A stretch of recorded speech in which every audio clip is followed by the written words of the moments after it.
जरा सोचो, तुम्हारे हाथ एक ऐसा कैमरा लग जाए जिसमें ताकत हो समय को पीछे करने की। कुछ ऐसा ही होता है हमारी आज की कहानी में। कहानी की शुरुआत होती है एक रेस्टोरेंट में, जहां नीना हैरिसन अपने इकलौते बेटे डोरियन के साथ बैठी थी। तभी नीना ने अपना पुराना कैमकॉर्डर निकाला और डोरियन की वीडियो बनाने लगी, क्योंकि आज उसके कॉलेज का पहला दिन है। बातों बातों में अचानक उसने गलती से अपनी शर्ट पर सॉस गिरा दी। इसके बाद उसने अपनी माँ से कहा कि एक बार फिर से रिकॉर्डिंग शुरू करे। जैसे ही नीना ने कैमकॉर्डर का रिवाइंड बटन दबाया, अचानक उसके आसपास की सारी दुनिया अपने आप समय में पीछे चली गई। उसे तो समझ ही नहीं आया कि आखिर ये हुआ क्या। उसके मुंह से एक शब्द नहीं निकला और वो तेजी से सांसें लेने लगी। अब वही सब चीजें एक बार फिर से होने वाली थी, इसलिए पहले ही नीना ने डोरियन को सॉस गिराने से रोक लिया। उसने डोरियन की शर्ट के दाग के बारे में पूछा, लेकिन ऑब्वियसली उसे तो कुछ याद ही नहीं था। नीना ने सोचा कि शायद ये सब उसका वहम है। इसके बाद वो दोनों गाड़ी में बैठकर कॉलेज के लिए निकल गए। डोरियन गाड़ी चला रहा था और उसने कैमकॉर्डर लेकर रिकॉर्ड करना शुरू कर दिया। इस सब के बीच उनकी गाड़ी स्पीड लिमिट से तेज हो गई।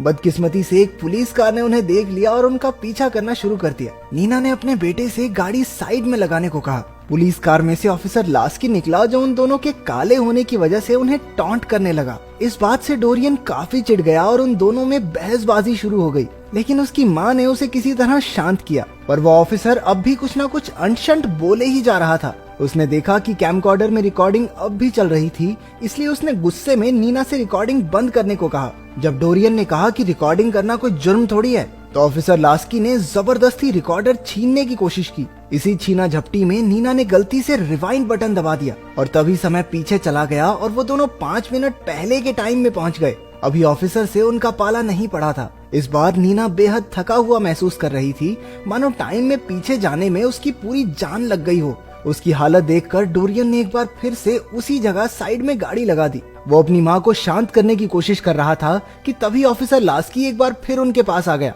हालांकि इस बार उन दोनों ने कुछ भी गलत नहीं किया था, लेकिन वो फिर भी उन दोनों को परेशान करने लगा।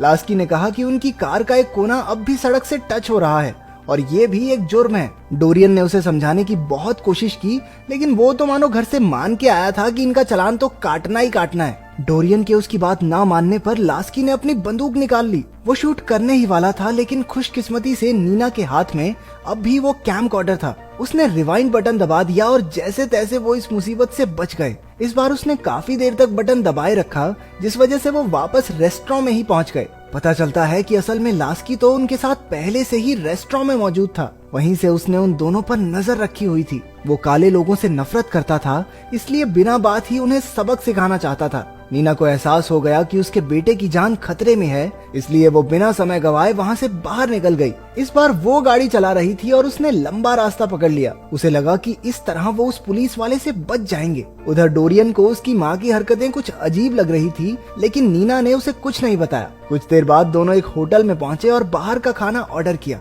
बैठे बैठे नीना टीवी पर एक लॉटरी शो देखने लगी। तभी उसके दिमाग में एक आइडिया आया। उसने पहले ही लॉटरी के नंबर देखकर याद कर लिए और फिर समय को रिवाइंड करके स्मार्ट बनने के लिए उसने सारे नंबर सही सही बता दिए, जिससे डोरियन का मुंह खुला का खुला रह गया। उसने प्लान बनाया कि आगे चलकर वो ऐसे ही लॉटरी जीतेगी। नीना को लग रहा था कि खतरा टल चुका है, लेकिन तभी कोई जोर जोर से दरवाजा खटखटाने लगा। डोरियन ने दरवाजा खोला तो वहाँ ऑफिसर लास्की खड़ा था। वो एक बार फिर उनका पीछा करके वहाँ तक पहुँच गया था और इस बार अपने साथ शोर मचाने की कंप्लेंट भी लाया था। लास्की ने दोनों से अपनी आईडी दिखाने को कहा। एक बार फिर से डोरियन का पारा चढ़ गया, क्योंकि उन्होंने तो कुछ गलत किया ही नहीं था। उसने लास्की को बाहर भेजने की कोशिश की, लेकिन तभी ऑफिसर की नजर नीना के हाथ में कैमकॉर्डर पर चली गई। लास्की जबरदस्ती कमरे में घुस गया और डोरियन और उसके बीच हाथापाई शुरू हो गई। नीना डरी हुई सब कुछ देख रही थी कि लास्की ने उसके बेटे का सर शीशे में दे मारा और उसे शूट करने के लिए तैयार हो गया। लेकिन ऐसा होने से पहले ही नीना ने टाइम रिवाइंड कर दिया और तीनों एक बार फिर से रेस्टोरेंट में पहुंच गए। अब उसे एहसास हो गया कि वो जहां मर्जी छिप जाए, ऑफिसर कहीं ना कहीं उन्हें ढूंढ ही लेगा। ऐसा लग रहा था मानो उनकी किस्मत में ही लिखा है कि उनका पाला उस पुलिस वाले से पड़ेगा ही पड़ेगा। इस बार नीना ने कुछ अलग करने की सोची।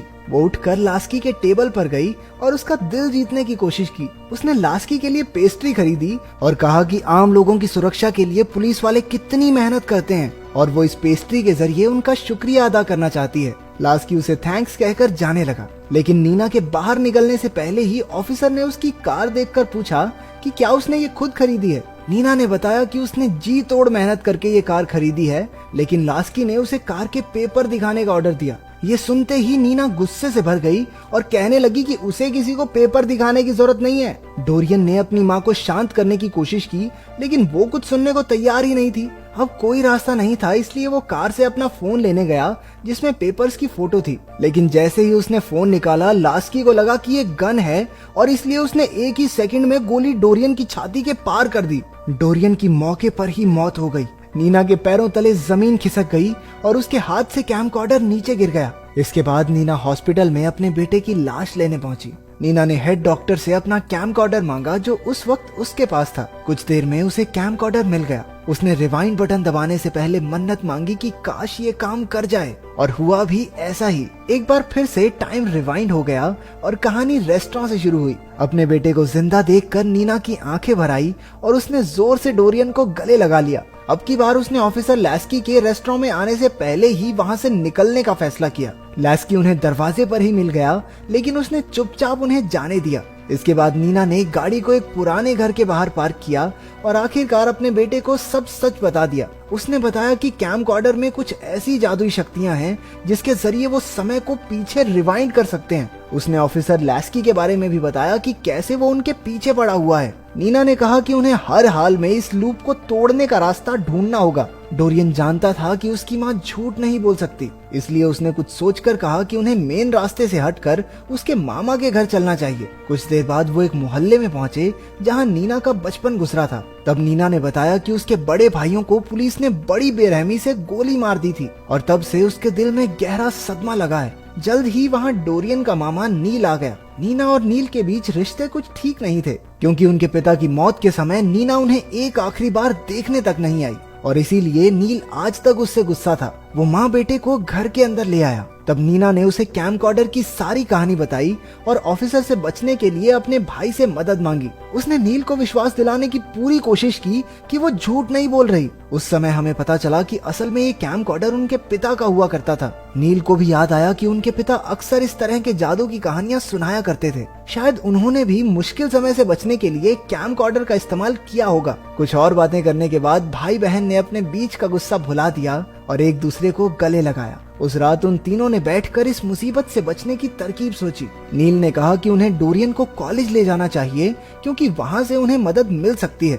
असल में डोरियन का एडमिशन एक ऐसे कॉलेज में हुआ था जहां सिर्फ काले लोग ही पढ़ते थे। अगर लास्की ने वहां उन पर हमला करने की कोशिश की तो बाकी लोग भी उसके खिलाफ खड़े हो जाएंगे, लेकिन सड़क से कॉलेज तक जाना बहुत रिस्की है। इसलिए नील ने बिना किसी की नजर में आए कॉलेज तक पहुंचने का एक शॉर्टकट रास्ता ढूंढा। उसने इतने सालों में पूरे शहर के कई नक्शे तैयार किए थे, जिनमें काफी खुफिया रास्ते भी थे। इसके बाद नील उन दोनों को एक अंडरग्राउंड सुरंग में ले गया। कुछ ही देर बाद वो सुरंग से बाहर निकले और सामने कॉलेज का दरवाजा था। आखिरकार कॉलेज पहुंचकर डोरियन बहुत खुश था। जैसे ही तीनों दरवाजे की ओर बढ़े, ऑफिसर लास्की न जाने कहां से टपक पड़ा। वो उन्हें रोककर पूछने लगा कि वो सुरंग में क्या कर रहे थे। डरकर नीना अपने बेटे को वहां से ले जाने लगी, लेकिन ऑफिसर ने बंदूक निकालकर उसकी ओर तान दी।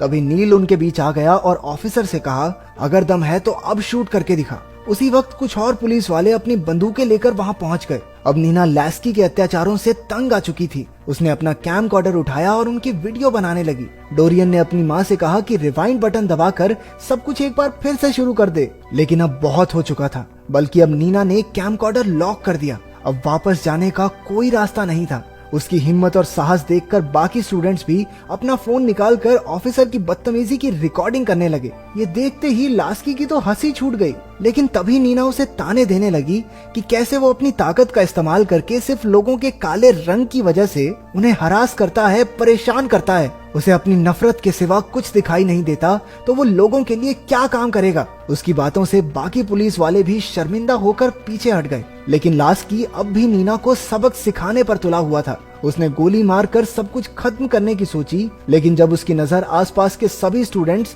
और उनके कैमरास पर गई तो वो डर गया। उसने अपनी बंदूक नीचे की और वहां से चला गया। आखिरकार नीना और डोरियन इस जानलेवा लूप से बाहर आ चुके थे। कुछ साल बाद नीना उसी कैमकॉर्डर से डोरियन और उसकी बेटी की वीडियो बना रही थी, जब बच्ची ने कैमकॉर्डर ले लिया और गलती से जमीन पर गिरा दिया। कैमकॉर्डर के टुकड़े टुकड़े हो गए। नीना की आंखों के आगे अंधेरा छा गया। इस कैमकॉर्डर की वजह से वो जिंदगी में न जाने कितनी मुसीबतों से बची थी, लेकिन इसी वजह से उसकी आम जिंदगी पर भी असर होने लगा था। डोरियन ने उसे समझाया कि अब उन्हें आगे बढ़ना ही होगा। नीना ने भी बात मानकर एक नई जिंदगी की शुरुआत की, लेकिन कुछ ही पलों में पुलिस के सायरन सुनाई देने लगे। अब एक बार फिर से उसे लास्की का सामना करना होगा, लेकिन इस बार बिना रिवाइंड बटन के।